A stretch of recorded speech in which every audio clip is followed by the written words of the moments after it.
হাফেজ মাওলানা রেজাউল করিমকে নৃশংসভাবে হত্যা করেছে বিএনপির সমর্থকরা। এরপর হয়তো ওই এলাকার জামায়াতের প্রার্থী এমপি হবে, মন্ত্রী হবে, নয়তো তার বিরোধী বিএনপি প্রার্থী ক্ষমতায় আসবে। তবে এই হাফেজ মাওলানা রেজাউল করিম আর দুনিয়াতে ফিরে আসবে না। তার ঘরে থাকা সেই ছোট্ট বাচ্চাগুলো আর কোনোদিন বাবা বলে রাখতে পারবে না। বাবার শূন্যতা আর কোনোদিন পূরণ হবে না। তবে বিএনপি কোনোভাবেই এই দায় নিতে রাজি না। তারা বলছে, আমরা বারবার হাত জোর করে নুরুজ্জামান বাদলকে বলেছিলাম, আপনি সামনের দিকে আইসেন না, ওইখানে বিএনপির সমর্থকরা প্রস্তুত আছে আপনাদেরকে মোকাবেলা করার জন্য। সেই জামায়াতের নেতার পা পর্যন্ত ধরতে চাইলেন বিএনপির সেই কর্মী।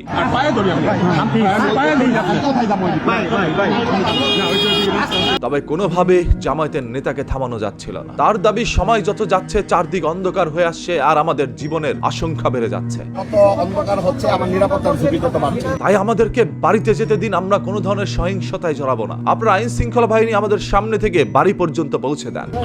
আপনার এখানে পুলিশ বাহিনী আছে, আমাদের সেনাবাহিনী ভাইরা আছে, আমাদের সামনে স্কট দিয়ে যাক। আমরা যদি অন্যায় করি ওনারা দেখবেন, আর কেউ যদি জোর করে এসে আমার আক্রমণ করে, সেটা প্রতিহত করার দায়িত্ব না। যদি দায়িত্ব না হাইকোর্ট পালন করতে পারেন, যা হবার কপালে আমাদের হবে। আমি নির্বাচনের মাঠ থেকে এইভাবে পালিয়ে যাব না। দয়া করে প্লিজ আমাকে আর কিছু বলবেন। তবে একের পর এক ফোনে বলা হয়, আপনারা অন্য পথে বাড়িতে ফিরে যান, এই পথ ধরে বাড়িতে যায়েন না। এরপর জামায়াতের প্রার্থী নুরুজ্জামান বাদল বলেন, আমি একা আমার জীবন বাঁচানোর জন্য এই নির্বাচনের মাঠ থেকে পালিয়ে যেতে পারি না। আমার কর্মীদেরকে সাথে নিয়ে তারপরেই বাড়িতে ফিরবো। আমার জীবনের চাইতে ওর জীবনের মূল্য আমার কাছে অনেক বেশি। দয়া করে প্লিজ আমাকে আর বাধা দিবেন না, আমাকে যাইতে দেন। আমি শান্তি শৃঙ্খলা বজায় সর্বোচ্চ ভাবে আমরা। আর এটা সরকারি রাস্তা, এই রাস্তা দিয়ে হাঁটলে কেন বিএনপির সমর্থকরা আমাদের উপরে ঝাঁপিয়ে পড়বে? এই রাস্তা তো তাদের একার নয়। সরকারের রাস্তা দিয়ে আমার লোকজনকে একেবারে সুশৃঙ্খল ভাবে আমি নিয়ে হেঁটে যাব। যদি আমার উপর আক্রমণ হয়, আমি আর জীবন যাবে, আপনাদের কোনো দায়ী করবেন। এটা বলেই তিনি সামনের দিকে অগ্রসর হন। এরপর বিএনপির সমর্থকরা সামনে এগিয়ে আসলে তারা সংঘর্ষে জড়িয়ে পড়ে। ওইখানেই জীবন যায় মাওলানা রেজাউল করিমের। তবে এই ঘটনার উৎস কোথায়? আজ শেরপুর ৩ আসনের সরকারি রিটার্নিং অফিসার কর্তৃক আয়োজিত ইস্তেহার পাঠ অনুষ্ঠানে বিএনপির সমর্থকরা বিলম্বে এসে চেয়ারে বসা নিয়ে বাকবিতণ্ডা এবং হাতাহাতি ঘটনাকে কেন্দ্র করে দেশীয় অস্ত্র দিয়ে জামায়াত সমর্থকদের উপর বিএনপির সন্ত্রাসীরা হামলা করে। এরপর যখন সংঘাত থামে, শেরপুর ৩ আসনে জামাতের প্রার্থী নুরুজ্জামান বাদল তার কর্মী সমর্থকদের নিয়ে নিজ এলাকায় চলে যেতে চাইলে পথ অবরোধ করে বিএনপির সশস্ত্র সন্ত্রাসীরা। পথ অবরোধ করেই বিএনপির সন্ত্রাসীরা হামলা চালায়। এক পর্যায়ে শিবপ্রদী উপজেলায় জামায়াত ইসলামী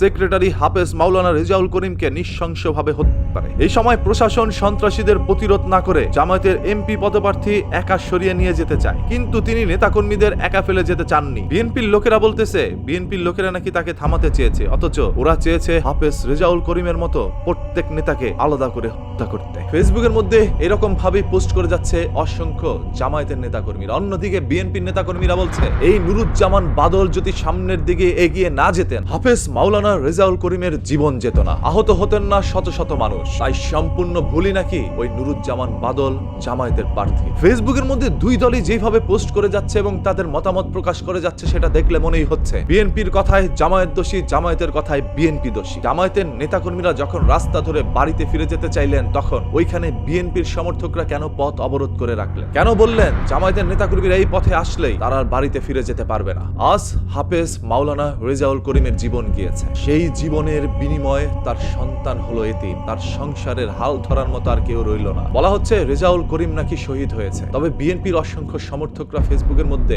রেজাউল করিমের মৃত্যুতে আলহামদুলিল্লাহ পোস্ট করে যাচ্ছে। হাফেজ মাওলানা রেজাউল করিম ভাইকে মহান আল্লাহ তাআলা জান্নাত নসিব করুন। আমরা ধৈর্যের সর্বোচ্চ পরাকাষ্ঠ দেখাতে চাই। যদি আপনারা আমার লোক হয়ে থাকেন, তাহলে দয়া করে কেউ গালি দিলেও একটা সাউন্ড করবেন না।